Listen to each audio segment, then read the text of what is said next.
Est-ce qu'on se ferait pas un départ arrêté? Ah si, justement, et j'allais même te dire, je t'en prie. On va aller jusqu'à 50.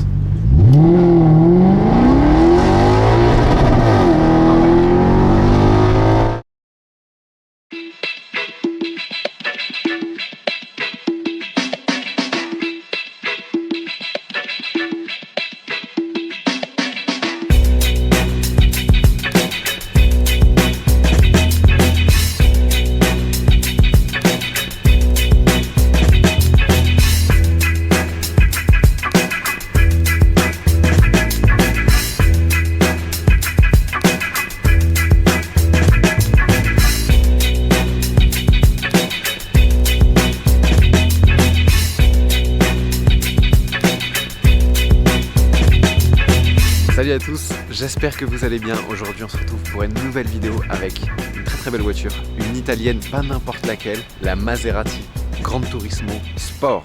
Et donc qu'est-ce que c'est la Gran Turismo Sport? Donc la Gran Turismo, c'est le coupé sport de Maserati. Enfin, ils viennent d'arrêter la production en fin d'année dernière, fin 2019. Là, ils viennent de présenter la MC20 qui est leur nouvelle supercar. Mais jusqu'ici, c'est la seule voiture coupé sport qu'ils avaient, Maserati, depuis 2007. Elle a été présentée en 2007, la Gran Turismo. Et quand elle a été présentée, elle a fait l'unanimité. Le design est hyper sexy. C'est vraiment une italienne, designée par Pininfarina. Et sous le capot, on a un V8 atmosphérique qui chante une mélodie. Vous allez voir. Vous allez voir. La Gran Turismo a commencé avec un 4 litres 2, la toute première Gran Turismo. Ensuite, ils ont sorti la Gran Turismo S quelques années après avec un V8 4 litres 7. C'est le même V8 qu'il y a dans l'Alfa Romeo 8C Competizione, ma voiture numéro 1, la plus belle voiture du monde, je trouve, et une de celles qui fait le plus beau bruit au monde. Même moteur. Et ensuite, après la Gran Turismo S, ils ont sorti la MC Stradale, qui était une version plus sportive, plus légère. Il n'y avait que 2 places sur les premières. À l'arrière, ils avaient enlevé les sièges arrière et une ligne d'échappement qui gueulait, mais encore plus. Après, en 2012 est arrivé le restylage, la Gran Turismo Sport. Elle conserve le V8 4 litres 7 atmosphérique, 460 chevaux. Donc suite à la sortie de celle-là, les MC Stradale qui continuaient d'être produites faisaient aussi 460 chevaux, alors qu'avant elles faisaient 450 si je me trompe pas. 520 Nm de couple, 0 à 100 km/h en 4 secondes 7, 300 km/h vitesse de pointe, annoncé à 1780 kg, donc on est proche des 1 tonne 8, 1 tonne 9 en vrai. Prix de base à l'époque sans option 131 201 €. Aujourd'hui ça a beaucoup décoté, elles sont maintenant assez accessibles. On n'est pas vraiment sur une supercar en fait, on est sur une GT. Il y a 4 places, c'est confortable, et une GT italienne qui sait chanter. Donc par rapport à une Gran Turismo et Gran Turismo S, on a l'avant qui a été très redessiné, notamment avec ce nouveau bouclier et des nouveaux phares. Et vraiment typique de la Gran Turismo, c'est cette immense calandre avec des lamelles verticales, au centre duquel trône le trident, qui est l'emblème de Maserati. Et le trident, vous allez voir, on le retrouve un petit peu partout, notamment sur les jantes. Ici sur les jantes, tu vois, tu as un design en trident. On a des freins en acier en avant de 380 mm qui sont pincés par des étriers à 6 pistons. Et à l'arrière, des aciers aussi percés ventilés, pincés par des étriers à 4 pistons. Franchement, elle a une ligne qui est incroyable. La seule chose qui, pour moi, aujourd'hui, a un petit peu vieilli sur cette voiture, c'est les phares arrière. Tu vois, qui sont un petit peu à l'ancienne, c'est pas des phares à LED. Sur les toutes dernières, après les restylages, ils ont mis des phares à LED avec cette forme en triangle inversé qui est vraiment très jolie. On a les mêmes sorties que sur une Gran Turismo S, c'est-à-dire ces sorties ovales noires, desquelles s'échappe un son incroyable, vous allez l'entendre, hein, franchement, restez. Il y a beaucoup de chrome sur les Maserati, notamment le logo, les barres, etc. Et ici, le propriétaire a rajouté un petit diffuseur en carbone qui est très joli. Ce petit logo aussi qu'on retrouve toujours hein, à l'arrière des Maserati. Et aussi toujours sur les Maserati, la signature sur le côté derrière les roues avant, c'est ces 3 petites aérations. Et en bas, le petit logo Pininfarina, la signature du designer. Je vais vous montrer l'intérieur. Donc quand tu appuies sur la clé, ça fait le même bruit qu'une Ferrari. C'est très luxueux. Mais vous allez voir évidemment que c'est une voiture de 2012 parce qu'on a beaucoup de boutons de clim en plastique, beaucoup de boutons sur le volant. Il y en a même derrière le volant. On a des compteurs à aiguilles classiques avec ce bleu Maserati qui est vraiment très joli. On le retrouve un peu partout dans la voiture, notamment au niveau du cuir. Hein. Et la boîte, on est sur une boîte automatique à 6 rapports. Alors les premières Gran Turismo sont sorties avec une boîte F1 qui venait de chez Ferrari, qui était assez brutale. Hein. Sur une MC Stradale, les rapports ils claquent sur les premières.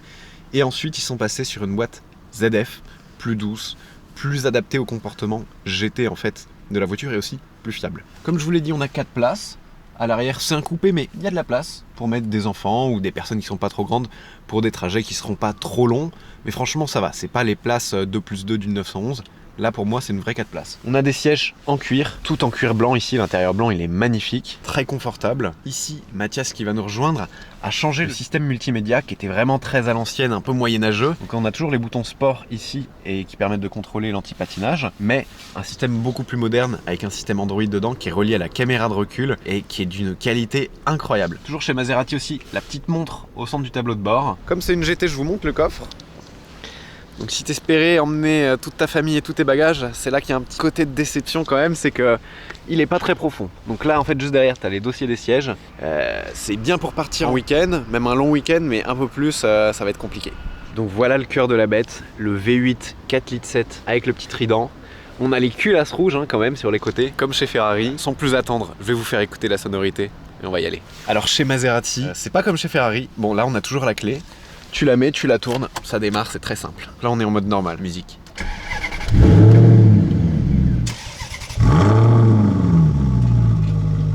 Donc il y a un mode sport avec des valves, si je me trompe pas. On va faire d'abord valve fermée. Ah oui, on entend le bruit métallique des valves.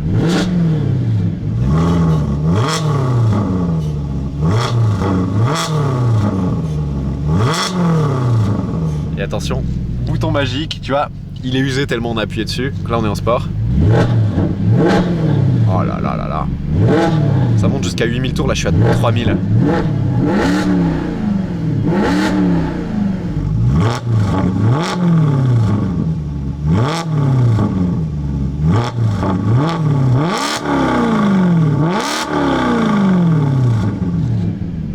Waouh, on y va. Bon, on est rejoint par Mathias.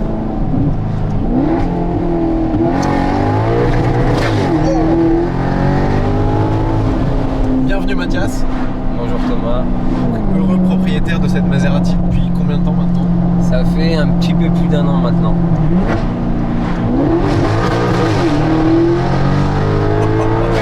Ah, j'ai kiffé. Ah putain. L'échappement extérieurement il est stock, mais en fait t'as changé un petit truc, tu m'as dit. Sur la ligne d'échappement, on a un X-Pipe, donc qui est entre le collecteur d'échappement et l'arrière où il y a les silencieux. Et cette partie-là peut se vendre uniquement. Et j'ai acheté le X-Pipe sans silencieux parce que dans ce X-Pipe il y a un silencieux et j'ai pris de la marque Super Sprint. Okay.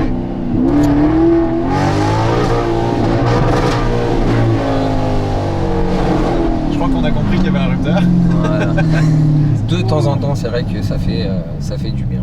Ah mais ça fait plaisir d'avoir encore cette sonorité chante parce que sur les voitures modernes quand même c'est un petit peu moins avec le Fab. Ouais, exactement, des essences avec des Fab, des 911, des tout ce que tu veux qui font zéro bruit quoi. Ouais. Là ça gueule. Ouais. Ce que je disais tout à l'heure quand j'ai présenté la voiture, c'est que c'est le même moteur que la 8C Competition Alfa Romeo, c'est ça, qui est un moteur mamma comme ça là, à l'italienne, tu vois. Et même t'entends l'accent italien quand tu passes les vitesses, c'est incroyable. C'est ça, c'est exactement pour ça qu'elle mérite d'être achetée. Voilà, mais tu vois même à mi-régime on est à 2500 tours, comme ça. Oui, ça commence à chanter à partir de là, et ce qui est bon c'est que moi j'ai toujours dit que les meilleurs bruits il fallait avoir une Atmo. Ouais, et encore c'est pas l'Atmo qui monte le plus haut dans les tours, je crois que c'est un rupteur à 7250 ou 7500. Ouais. Et ce qui est déjà pas mal, mais on en veut toujours plus. Et donc c'est ta première voiture de sport ou t'as un petit passé de J'ai un petit passé, j'étais un petit peu pro BM avant. Ouais. Donc c'était ma vraie première voiture de sport, c'était une M3 E46 ouais. en cabriolet SMG2. Elle était full stock moteur, sauf qu'il y avait zéro silencieux à l'arrière. Donc c'était très métallique, très enivrant. Et ma seconde vraie voiture de sport, c'était une M6 V10, dont pareil il faut des décibels. J'ai enlevé aussi les silencieux et du coup je suis passé en full ligne inox en sur mesure. Ouais, là après c'était, par contre j'ai regretté un peu, c'était vraiment très très fort. Genre en fait là on s'entendrait pas, mais par contre c'était un bonheur. Mais je la prenais vraiment que pour faire un tour. Et donc cette voiture tu l'utilises comme une voiture de week-end ou un peu tous les jours Alors je l'utilise tous les jours, mais pas pour mes trajets travail. Voilà, c'est le seul trajet perso tous les jours. Voilà, c'est vraiment une voiture que je veux profiter au jour le jour. J'ai fait presque 10 000 km en 1 an, donc je pense que je vais rester sur cette moyenne de Bah, la consommation, on va pas trop en parler. Parce que Enfin, je pense non, que, la consommation, ouais, non, je parlais pas de ça. Oui, l'autre, ça elle doit être consomme un peu. douloureuse. Exactement. Ouais, alors les Atmos, ça consomme énormément. Et c'est pour ça que Et même si t'es sur l'autoroute à 130, tu vas consommer énormément. Ah, excusez-nous. on est obligé de vous couper. Écoutez bien.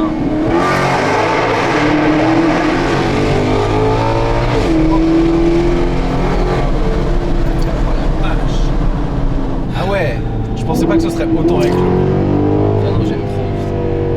La sonorité est dingue.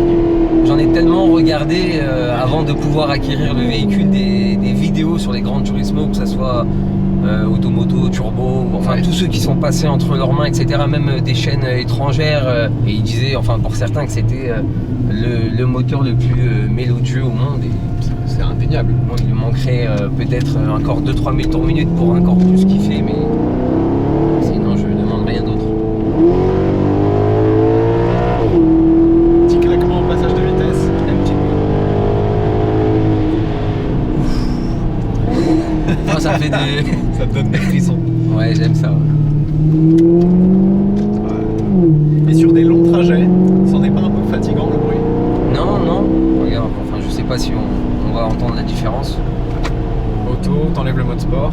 On est quand même sur quelque chose d'assez confortable, je trouve. Moi, je suis déjà parti plusieurs fois en vacances avec ma voiture, avec ma femme, mes enfants, et puis Ah oui, ce que tu me disais. C'est que agréablement. t'as pu mettre Ah aussi. oui, oui, oui, 2 sièges enfants, il y a l'isofix, c'est quelque Et chose les de bagages. très agréable, et les bagages, et pourtant j'ai des enfants, moi je prends. Bon, après j'ai une petite poussette, comme on Est-ce que dit à t'as la grande touriste. des suspensions pilotées ou pas? Alors non, je ne pense pas, en tout cas c'est les suspensions d'origine, et Elle réagit bien la boîte quand même. ouais, ça va.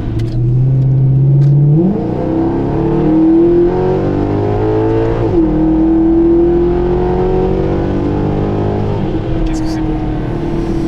Qu'est-ce que j'ai? On s'en lasse pas. Hein. Et Basse vitesse, c'est ouais. le réflexe quand même. Hein. D'ouvrir un Ouais. peu les vitres. C'est une bonne voiture pour te faire détester de tes voisins aussi, non? Ouais, c'est vrai. Heureusement que c'est. Indirectement, tes voisins ne t'aiment pas, mais le reste de la population t'adore. C'est vrai, t'as plutôt des bonnes réactions avec cette voiture. Ouais, énormément. Énormément, surtout, bon après, surtout sur la route, hein, je fais pas trop ça en ville, même si la vidéo montrera que je viens de mentir. Mais vraiment sur autoroute, je me fais plaisir, surtout dans les bouchons, etc. Et toujours j'ai des camionneurs, des gros points, ouais vas-y continue, etc. Et ouais, j'aime partager ça parce que même moi avant, qui ai toujours aimé les voitures de sport, quand j'en voyais un passer, bah, je lui disais voilà, il faut voulais que... entendre, quoi. Ouais. Exactement. Il faut que la passion elle commence comme ça. Mais je trouve que Maserati Ouais. a une image qui attire plus de sympathie que Ferrari. C'est un peu l'équivalent de Aston Martin, mais pour les Italiennes, je trouve. Ouais, Tu vois ce que je veux dire? bon, moi j'ai toujours dit que Aston c'était l'équivalent en plus C'est étranger, vraiment la enfin classe. britannique. Ouais. Ferrari, c'est la Voilà. supercar Exact. qui peut attirer un peu de haine. Je trouve un peu comme les Porsche aussi. Porsche peut attirer Ouais. ça. Les Maserati, c'est un peu comme Aston Martin, t'as que des pouces quoi. Les gens voient que Maserati, c'est beau, c'est classe, c'est pas extravagant, c'est vraiment classe. Ouais. Les freins, t'en es content? Ça va, les gars. Tu t'es jamais dit, oula, ça freine pas assez quoi. Non, ça va. Ça, à la limite, j'ai toujours été prévoyant de. Parce que vu le poids, il faut quand même l'arrêter. Ouais. Par contre, ouais, tu sens que c'est lourd. Faut toujours anticiper avec ça là.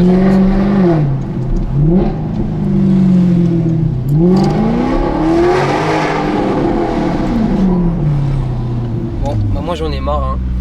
Je sais pas toi. Mais c'est bah, ça peut-être à va. ton tour. Hein. C'est vrai? Bah oui. Avec plaisir. Ah oui, genre limite le truc qui tu Ouais. peux tenir avec ton front. Fais attention. Ça a été très bien fait Maserati, bravo. Là je suis en boîte auto, en mode sport. Exact. Ok. Ouais, à peine t'as le pied posé dessus, ça chante en fait. Tu Ouais. contrôles la Et voie. vraiment la différence de ressenti entre le mode sport et le mode fast sport, vraiment hein, tu l'effleures. Là j'enlève sport. Voilà. Ah il se passe plus rien ouais. Il se Si je passe- fais la même pression. Il se passe quasiment plus rien en effet. Ouais, la réponse est beaucoup plus sensible en mode sport. Vraiment je trouve aussi. Ouais. Bon, je crois que je sais ce qu'on va faire du coup. Ah oui. Hop, manuel, on met la boîte à gauche. Voilà. Avec les palettes, c'est pas du tout une double embrayage, c'est une boîte auto qui Exact. est verrouillable en manuel, ce qui est assez appréciable. Seconde, 3000 tours. Et là tu vas avoir un morceau de pont Ah ouais, je le vois d'ici. sur 2 voies.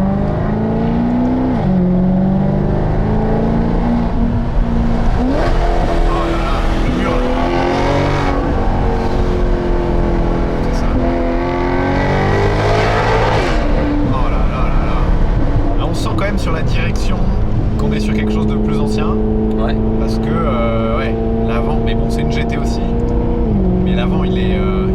petit peu, je trouve. Exactement, on appelle ça cet effet de flottement, c'est ce qu'il me disait en plus le mec de chez Maserati, c'est que voilà, c'est pas, comme je disais, ouais, je me sens presque en insécurité, j'ai eu une M6, ça bougeait pas autant, il m'a dit oui, Je non, sens mais que l'avant, le châssis BMW, il dit qu'il était mais vraiment beaucoup plus ferme, là c'est vraiment voilà, l'esprit GT et non supercar. Attendez, il y a un petit mur, on est sur une nationale, on dépasse pas la vitesse, mais ça chante tellement fort, on dirait, mais... On a l'impression qu'on a Oh là 500. là,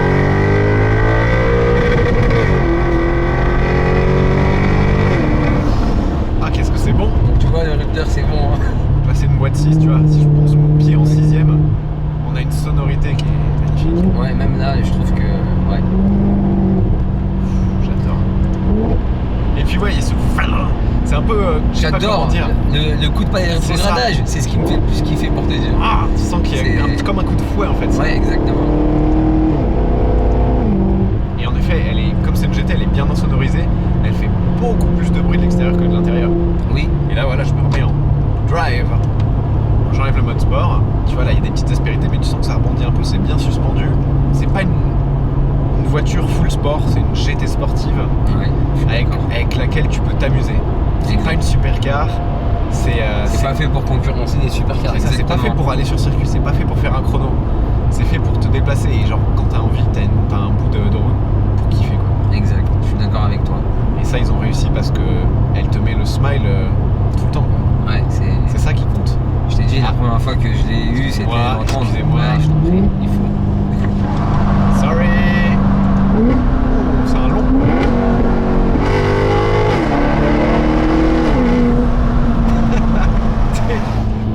T'es obligé de le faire à chaque fois tellement il est beau ce son. Mais c'est systématique en fait, hein. C'est systématique. Les seules fois où je me retiens, c'est quand je suis en famille.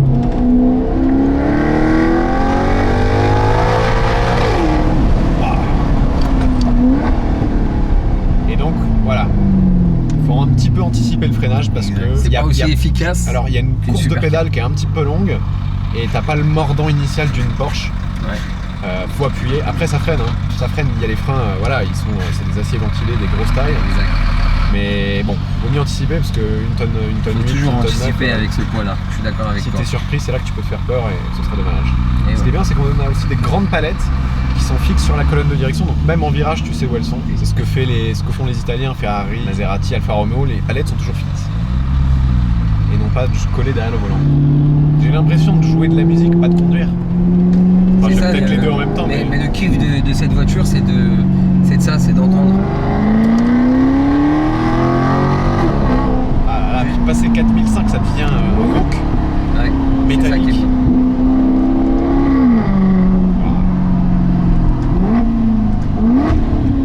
J'adore ce fouet. C'est vraiment un coup de fouet. Hein. Ouais. Ah, voilà, la direction elle est bien démultipliée, donc ah bah merci. Bah voilà. Comme ça on pourra lui dire au revoir. Il y aura deux voies là, ouais, tu vois.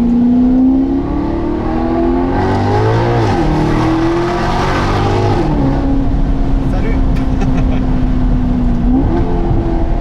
Puis il y a des petits retours de temps en temps. C'est ça, c'est tu veux le coup de palette tout le temps, incessamment qui est. Mais c'est pas fake. Maintenant, il y a Non, beaucoup de non. voitures qui font pap tout le temps. Ouais, on Là, appelle ça le c'est- pop and bang. Ouais, mais même. C'est ça. Non, là c'est pas du tout le cas, ça n'existait peut-être Ah même non. pas à l'époque. Je sais pas si t'as déjà entendu une 8C, c'est ça, mais en pire. Une 8C, Même alors. pas négligeable de. Bah justement, comme on parle de valeur, une 8C c'est 250 000 euros, un peu plus. Ouais. Là, on est sur combien? Parce que elle est sortie à 130 000 euros cette voiture. À peu près à 130 000 euros. Pour un exemplaire avec pas trop de kilomètres, on va être au-dessus des 60 000 euros. Celle-là, Ouais. elle en avait 84, donc elle était tout juste en dessous de 50. Ouais. Donc ça reste quelque chose, on va dire, d'abordable en termes d'émotion, de moteur, Voilà, je trouve qu'elle a énormément de qualité pour ce prix-là.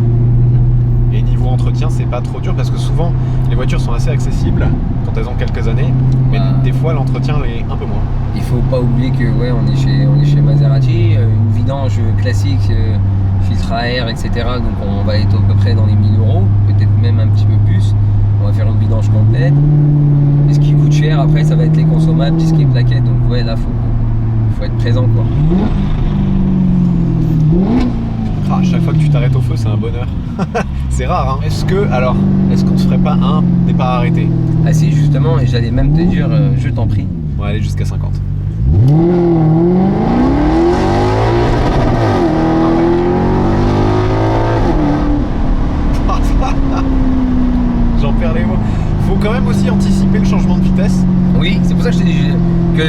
ça comme tant que tu n'appuieras pas, ça ne passera pas. Après, c'est le bon timing. Et après, en la connaissance, c'est juste Ouais, bien sûr. first pétarade, coup de palette. Franchement, Mathias, merci pour cette invitation.